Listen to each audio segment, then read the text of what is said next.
Howdy, everybody. Thanks again for joining me here.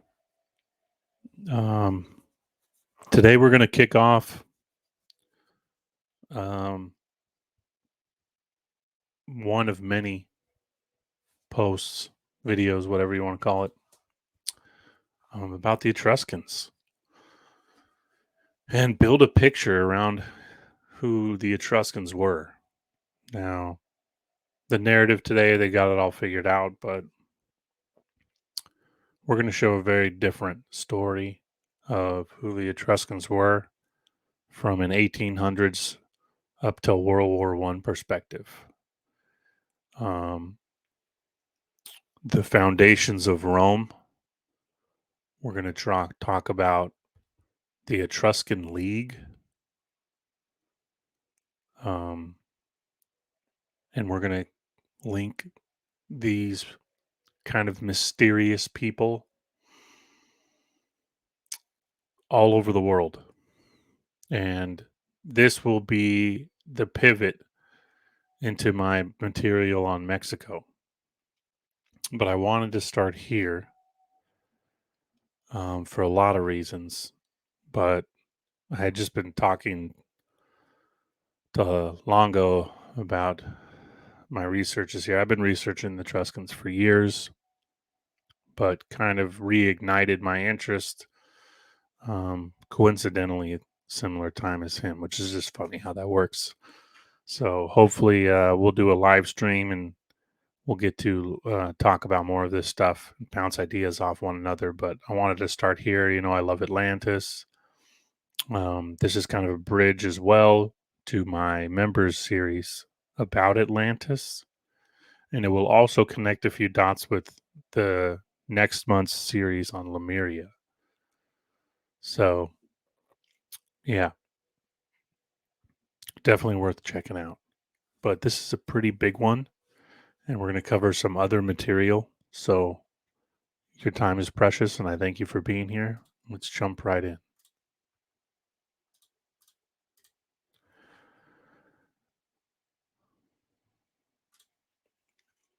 This is called The City That Tried to Be Rome. Now, as we get farther along in this series, we're going to show that the foundations of Rome were Etruscan and how the Etruscans date themselves, their own words, who their forefathers, quote, were. Um, that's going to be interesting. We'll get into that as well. And it's going to connect us back to the Yucatan and to the Gulf of Mexico and all over Europe, actually. The Etruscans were, um, they were Greek, they were Phoenician, they were Phoenician. Um, yeah, so many connections. But this is from the New York Herald, 1922. Again, the city that tried to be Rome. It's a big one, so let's just get right into it. Rival of the foundation of Romulus, once nearly conquered the Romans who raised it in revenge. Now, again, there will be some misnomers and what I believe to be inaccurate information in this. But as we go along through this series, we'll we'll smooth out the rough edges here. But stick with me. A lot of good stuff in this article. If modern science has proved that truth is more romantic than fiction, the archaeologist has proved that legend is truer than textbooks of history. Again, what a fabulous introduction. One of the strangest legends which has hovered about the very early history of Rome was the tale of the ghost city, which for generation after generation fought Rome to the death and more than once nearly succeeded in leveling her as flat as the Campagna. This tale of the ghost city, the queen of the Etruscan League. The Etruscan League we'll talk a little bit more about, but that was just a conglomerate of city states essentially. Has always been thought, and Tuscany comes from Etruscan, and we'll show a lot of the most ancient cities in Italy are foundationally built by the quote Etruscan people. Has always been thought the invention of romancing poets. Nobody believed there could have been another city strong enough to threaten the very life of Rome, any more than serious students have believed in the legend of the lost continent of Atlantis. V, archaeologically known. Now, after 23 centuries, the pride of V, I may be saying that wrong, Veii, this great forgotten city has been vindicated by an archaeologist, G. Z. Gilioti, director of the Etruscan Museum. His recent excavations of a grassy old plateau 12 miles from Rome have proved that here, many centuries before Christ, there flourished a great city, resourceful in war, responsive to color and gaiety, a city which built up on art that for a time at least was far superior to that of Rome. The discovery of this art, so mobile and full of the joy of living, is helping to confirm the theories of archaeologists who are almost ready to publish to the world the theory that the lost Atlantis was none other than the continent that stretched from Italy to Africa and which was suddenly engulfed by the Mediterranean.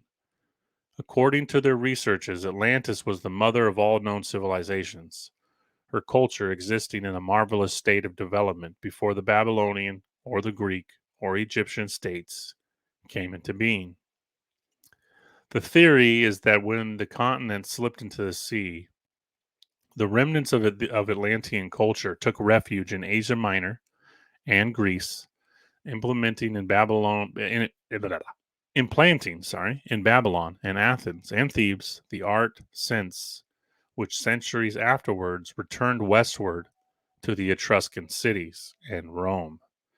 In other words, the Greek art, quotations, Greek art, which dominated Italy, may have been nothing but the return to its source of the most ancient art of all, which the archaeologists call Pelasgian.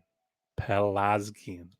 Remember this word, it's really important. This is going to connect um, a lot of dots here because even the Etruscans relate their history to the Pelasgians. And we're going to find them on the American continent and they're trading with the Chinese. Who were the Chinese? We're going to start unveiling all this as we get a little farther into the Etruscan series and we start bridging the gap back to the Yucatan and the Gulf of Mexico. Were the Etruscans in America? Absolutely, they were. And we're going to show that. Off the coast of Italy, archaeologists in specially made boats with glass bottoms have been able to see down through the clear water the remains of gigantic walls, which are still strewn after thousands of years. In recent excavations, hand wrought gold necklaces and other objects have been found which date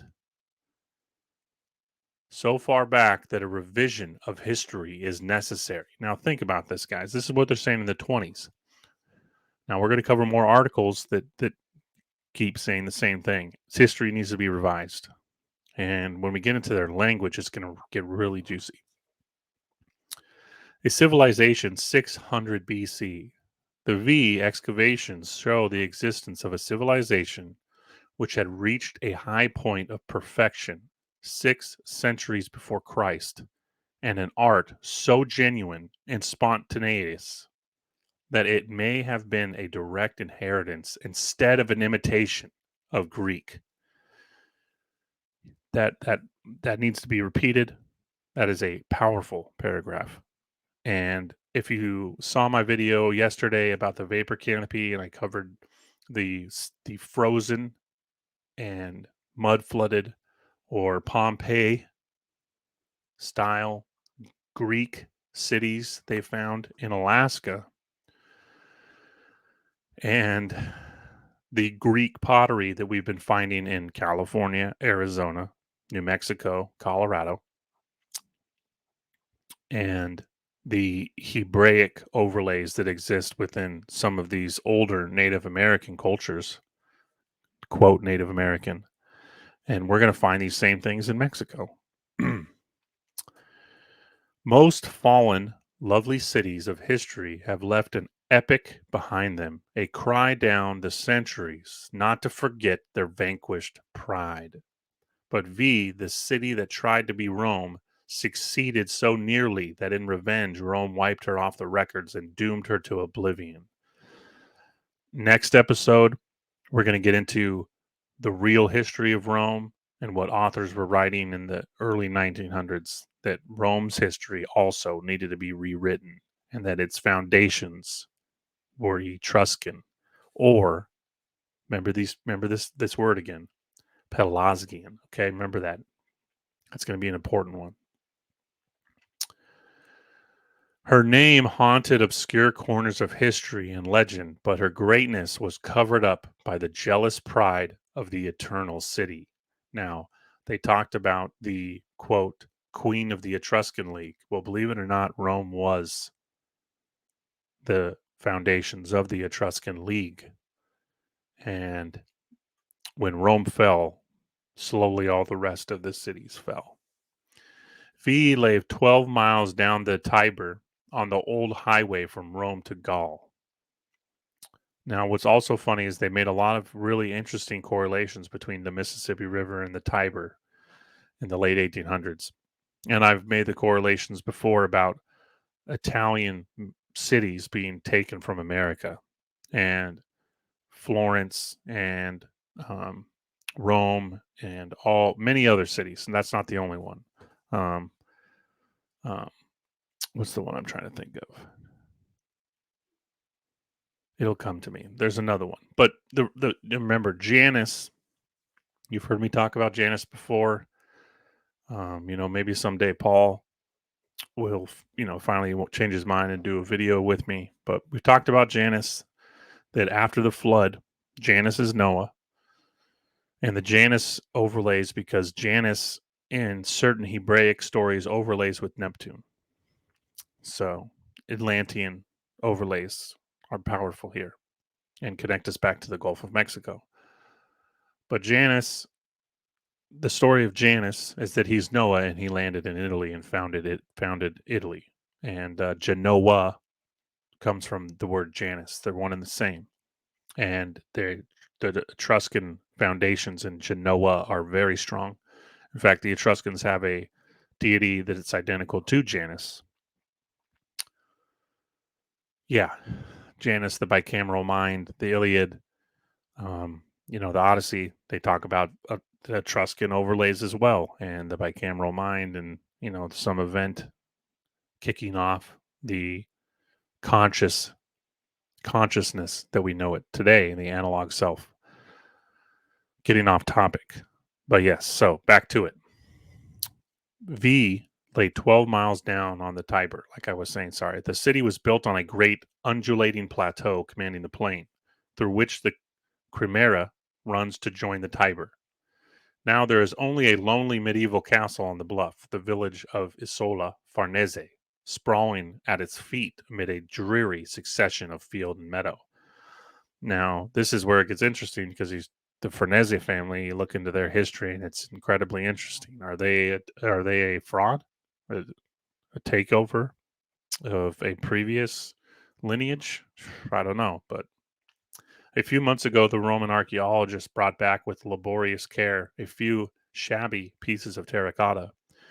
Now, the terracotta is really important because it relates again to pottery, and the most ancient terracotta was found in Arizona and New Mexico, predominantly Arizona, and some of the most advanced terracotta was also found in Arizona. And you'll find that the painting and the glazing and all of these things have Asiatic roots. Well, they don't have Asiatic roots. This is Asia. This is India Superior. As Columbus said that when he came to the Gulf and landed in Cuba, he was in Asia, the land of the Israelites, the land of the original Kabbalists. Remember, Kublai Khan was a title. He was the king of the Kabbalists. Kublai, Kabilai is a term for a king or a priest king of the Kabbalah. I'm very easily going to let my mind wander and carry away from the conversation. So I apologize. But there's just so many directions we can go with this, but I'm going to try and stick on point. So I apologize. Again, thank you for sticking with me. At 427 BC, another statue was carried from Veii to Rome. I got ahead of myself. Came back, Laboria, they were part of a statue of Apollo. The terracotta was part of a statue of Apollo, which had stood in Veii Temple at least 6 centuries before Christ. In 427 BC, another statue was carried from Veii to Rome. This time it was the image of Veii's patron goddess Juno, borne at the head of a surging, shouting mass of Roman soldiers who were celebrating the final conquest of the city, which for more than 200 years had been Rome's greatest rival. Isn't that incredible to think that 12 miles away, this secret city that they burned and buried, Apollo that walks. The statue discovered in Veii has been given the name the Apollo that walks because of his standing posture, down with the authority of a highly developed art. Statue's right here. When we get into some of the iconography here in the braids, and that they used to wrap the braids in gold and then make these spirals. Yeah, really important to remember. The braids.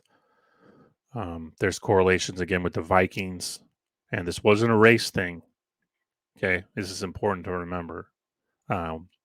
Again, farther on in maybe this series, or we'll kick off connecting the Phoenicians into this picture. We're going to show what the Phoenicians were. They weren't a race or a phenotype. They were the secret society, the original Mason, the original secret society, the keepers of the flame, the original Magi, the keeper of magnetism. But yeah, so back to it. The Apollo was found to be one of a group of 4 figures, and under the direction of Dr. G. Gilotti, the group has now been restored, and with its vanished legend, Apollo, with his sister Diana, running up behind him, are springing forward to rescue a deer, bound as if for market and quivering under the foot of Hercules, who brandishes a thick club. Hermes, with his winged cap, is beside Hercules. The old Greek tells a story of a contest between Apollo and Hercules over a sacred tripod, and the deer was sacred to Apollo and Diana.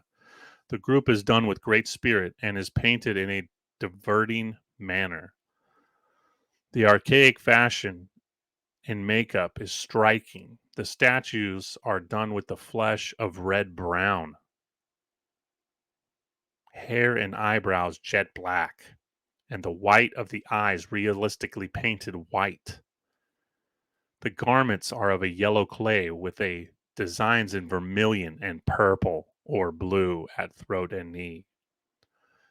Red brown flesh, hair, jet black, white eyes. I wish they'd said what the eye color was, but it's kind of irrelevant. But the Velians evidently liked gaiety, and they decorated their roof gutters with affixes as the Gothic architects decorated theirs with gargoyles.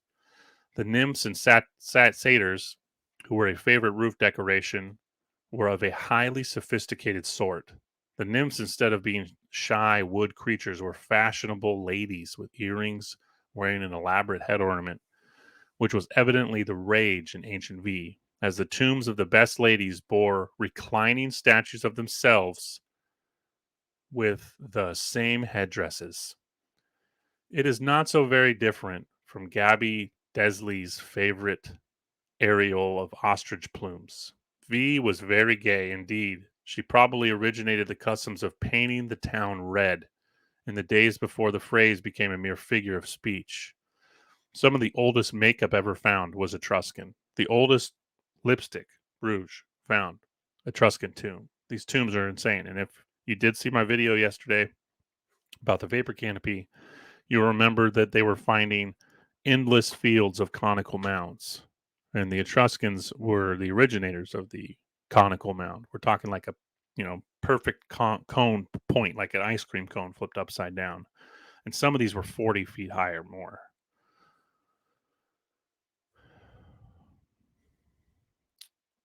On great feast days, the whole town, even the sacred statues, were painted a ruddy crimson. When the dignified face of Apollo and the other gods found in Veii are oiled, the red paint comes out plainly. But a sketchy legend.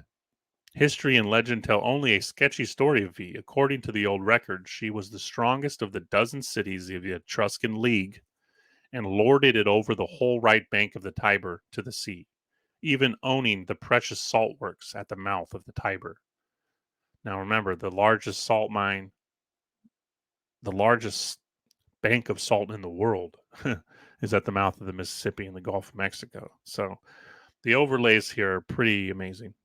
To V belonged the Vatican Hill, Monte Mero, where an American moving picture company now has its studio, and the Gianicolo and lovely terraced hill where the American Academy and luxurious villas now sleep in the noon sunshine. Tradition says that Romulus forced V into a war and made her give up the land she held south of the Vatican Hill. That sounds as if Romulus, regarded as the beginner of history in Italy, had just arrived on the scene of an established civilization and decided to appropriate some of it for the town he was building on the Seven Hills. It's incredible. Was this like post reset? And, they're just taking over empty cities? The famous statue of Romulus and Remus feeding from the wolf is supposedly attributed to Etruscan art. So interesting stories here. After this conflict, truce was declared for 100 years, but neither side was interested in keeping the truce. They were at each other's throats for most of the period when kings ruled Rome.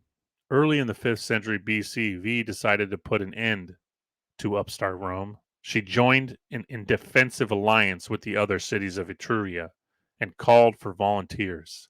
A clan of V called the Fabri stepped up and declared that they would sacrifice themselves to a man in riding to the world of Rome. Ridding, I apologize. 306 Fabri set out from Veii and established themselves in a fortress halfway to Rome. They held that fortress for 2 years, ravaging the plains round about it for food. Those were the days when warfare was a matter of wills, not of maps and aeroplanes and shells. Just love that. Rome conquered the Fabri by leading them into an ambush and slaying them to a man. A young boy who had come with his relatives from a sense of adventure alone was left to carry on the famous family. After this defeat, the Romans sealed up the right arch of the Porta Carmentalis, through which the Veians had passed in their last retreat, and cursed it. Modern Rome calls this bitter road Consolation Street. V rose up to avenge her bravest clan and marched with streaming banners to the very gates of Rome. Just outside the Porta Maggiore and the Porta Collina, the Veians were driven back. They climbed the Gianicolo, which is the highest point in Rome, raining down stones on the Romans who climbed the steep hillside. It was a bloody conflict on the Gianicolo until a truce was declared in the very place where American archaeologists are now poring over old Latin records of the fight. Yeah, we'll dive into some old Roman excavations too. It's going to blow your mind. After this second failure, V acknowledged the strength of her rival and waited a favorable moment for the next blow. When Rome was racked with a pestilence, V and her neighbor Fidene, a town on the left bank of the Tiber, about 7 miles from Rome, struck at her.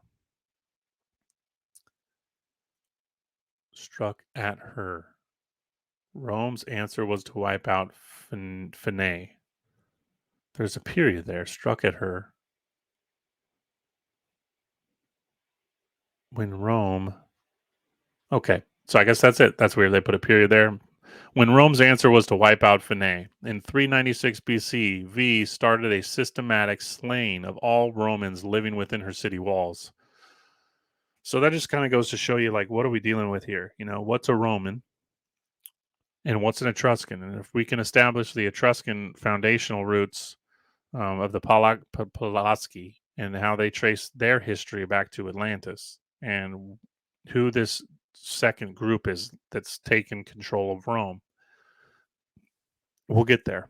But I want you guys to kind of think about that, and maybe in the comments you can share some of your ideas about what was really going on here. BC Rome times. Rome decided it was time to lay siege to the city and consulted the augurs as to what luck she might expect. By the way, most of the star forts are attributed to the Etruscans, and all of the Cyclopean construction in Rome is Etruscan. They flat out said in this time period it was pretty much a given. If you were dealing with gigantic stones, unbelievable walls, and we'll get into some of the construction techniques, but it very much mimics Mexico and Peru and yeah, all over America. The walls we've talked about in America, you know, even the Great Wall of China may be attributed to this group of people. We'll get there.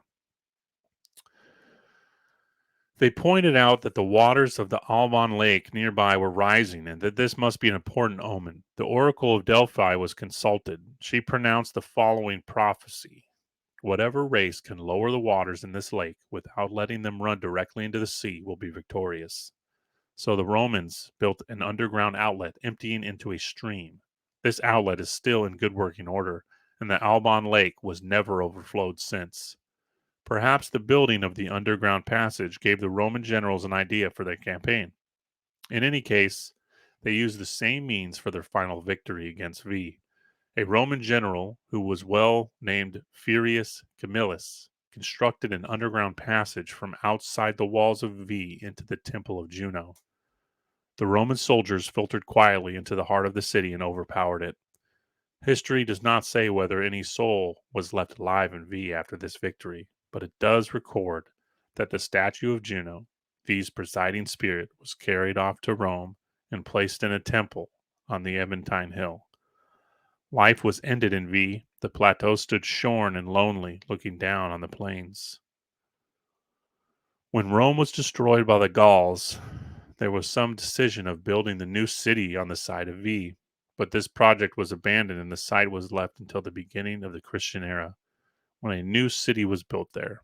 It was soon destroyed by the tribes from the north, and this time Veii lay forgotten until a century ago.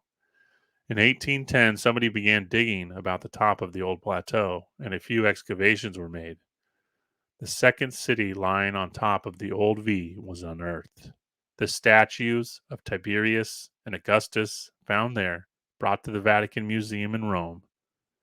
It was not until 1888 that scientific excavations of the Etruscan tombs, which lay in the cliff sides, began, and it was not until 1913 that the archaeologists began to get down into the ancient city beneath the layers of soil. And the city of the Christian era, tombs dating back to the 10th century BC were found. This is just pretend like we're talking about America and that you're listening to any of my Anomalous America episodes. So in the early 1800s, they find a buried city. Now, again, this is ringing very true of what they're doing in America, but it doesn't start till the 1830s, 1840s, and that's all they're doing in America. The exact same thing. Buried city, buried city, buried city. Any city, as we've said now, every major city from Alaska all the way to Louisiana lies on top of a buried city. This is no different over here in Italy. Go figure. The ashes of the dead, together with their ornaments and vases, put in great funeral urns and sunken pits. Chamber tombs of a latter date were found, in which the funeral urns were placed in niches. Coffins were sometimes made of the trunks of trees hollowed out, just like in Alaska. And the trunks of trees thing, it's in Florida, it's all over America. And the stone coffins containing children's bodies were also found. The tombs show the strong Oriental influence that existed all over Etruria at the time. Really important. This is important. Oriental influence. The really old Etruscan pottery, everyone's wearing Oriental clothing. This is an important connection to Atlantis, and yeah, we'll that theme will ring in every episode until we get to Mexico. When they excavated the side of the V temple, the excavators discovered. Okay, hold on, sorry. Some of the ornaments were yeah, some of the ornaments were very beautiful, made of gold, amber, crystal, or enamel. When they excavated the side of the V temple, the excavators discovered tufa blocks from the temple walls, roof tiles of terracotta, and a variety of antefixes. The Apollo that walks evidently stood in the temple itself or in the courtyard. The road leading up the steep cliff sides to the temple had been unearthed, and under the road were found fragments of the figures which were buried beneath when the road was built, as modern builders put coins and documents in cornerstones. See what this is roads. They're just building. This is like civilization on another civilization, and they're digging that. So they're digging down, and they're finding a road, and then below a road is another civilization. Until these excavations, nobody believed the story told by Pliny, the historian, that when Rome began work on her proudest monument, the temple to Jupiter on the Capitoline Hill, she sent to Veii for her workmen. But now the Apollo that walks strides into history again to vindicate the pride and agony of the great city which created him. So Rome sent to Veii for their masons. This rings just like Solomon sending in the Phoenicians. And who were the Phoenicians? Okay. The stories we've been given about the Phoenicians and the Etruscans, I think, have been very much misconstrued. And the whole goal of this and further videos to come is to kind of show what my research points to and what my opinions are. So, yeah, I just love this. That was a long one. Thank you for listening along. Whew. Thank you so much. This is like really, this is kind of a series I've been really wanting to get into. It's probably some of my favorite material, and it's going to crisscross and connect us. Um, it's going to crisscross and connect us all over the world. And yeah, it's just going to build a fantastic um, new view of material and possibilities. And um, it was part of the research I was really working on when I first met Old World Florida, Dr. Longo, and what really kicked off our friendship. And, um, you know, having someone to share with openly and bounce ideas off and have very similar opinions on things has been has revitalized my vigor and joy in doing this kind of research. And yeah, it's fantastic, and I couldn't be happier to be getting this going. We're going to show a little Wikipedia here, just about what Wiki says, based off what we just read there. Veii was an important ancient Etruscan city situated on the southern limits of Etruria, 9.9 miles northwest of Rome, Italy. It lies in Isola Farnese, in the commune of Rome. Many other sites associated with it, the city in V, are Formello, immediately to the north. Formello is named after the drainage channels that were first created by the Veians. Veians, Veians, Veians are V, the city V, and Venetians is the same thing, same people. Now, who are the Venetians? The Phoenicians. Venezuela is Venice. The Venezuelans were the Venetians, were the Phoenicians. The Etruscans were the Phoenicians, were the Finnish. This is kind of the picture we're building here. And again, we'll get into a lot more material, and it's going to connect us back over to the Gulf of Mexico and why there are so many similarities between Florida and the Gulf and Italy. It's incredible. And we'll show a lot more of those. So it goes on to say that it was alternately at war in an alliance with the Roman kingdom and later republic for over 300 years. It eventually fell in the Battle of Veii to Roman general Camillus in 396 BC. It continued to be occupied after the Romans captured it. Now, that's not what they were saying here. It was abandoned. So I wanted to show, was it this? The Etruscan League? Yeah. And then I'm going to do a quick little overlay of what they say about the Etruscan League, even though it's kind of silly. According to legend, there was a period between 600 BC and 500 BC in which an alliance was formed among 12 Etruscan settlements. This alliance lasted a lot longer than 100 years, a lot longer. Known today as the Etruscan League, Etruscan Federation, or Dodekapolis in Greek. According to the legend, the Etruscan League of 12 cities was founded by Tarchon and his brother Tyrrhenus. Tarchon led his name to the city of Tarchana, or Taquina, Tarquin.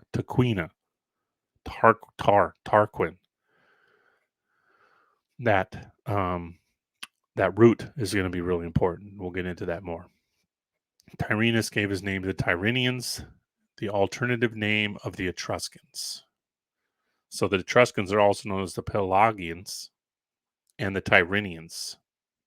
Tyre, Troy, Tyre of the Phoenicians? It's identical. Tyrrhenians, Tyre, Venetians. Although there is no consensus on which cities were in the league, the following list is a close to mark. I'm not going to say them because I'm mutilating these Italian city names. Some modern authors include, the league was mostly an economic and religious league or a loose confederation similar to the Greek states. Very important. That's exactly right. Pelasgians, Atlanteans. That's what it was. City-states of Atlantis. During later imperial times, when Etruria was just one of many regions controlled by Rome, the number of cities in the league increased by 3. This is noted on many large gravestones for the 2nd century BC onward. According to Levi, the 12 city-states met once a year at the Funum Voltanae at Volsini, where a leader was chosen to represent the league. 12 city-states choose a leader.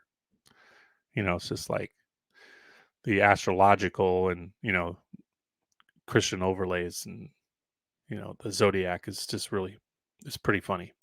There were 2 other Etruscan leagues, Lega dei Popoli, that of Campania, the main city, which was Capua, and the Po Valley city-states in northern Italy, which included Bologna, Spina, and Adria.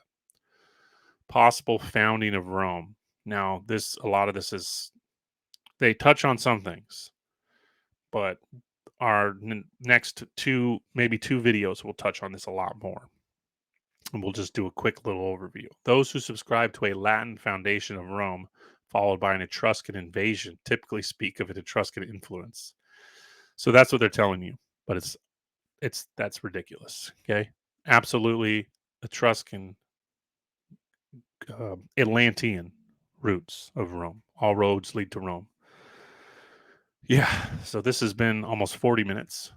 I hope you enjoy the material and the subject matter, and it's going to get really good. And I hope this was entertaining to at least listen along to, and there were some good takeaways from it. But yeah, so we're going to make Phoenicians. We're going to talk about the Phoenicians, the Venetians, Venezuelans. We're going to talk about Mexico. Tenochtitlan was called the Venice of the West, or was it the original Venice? And the roots of the, quote, Mexicans of today are Arabic Etruscans? Yeah, so many correlations. So, yeah, fantastic. Most importantly, I want to thank you guys for listening along and joining me today. That means the most. I hope you enjoyed the material. Make sure to let me know in the comments and stay tuned for more. Appreciate you all very much. Have a wonderful day. Bye.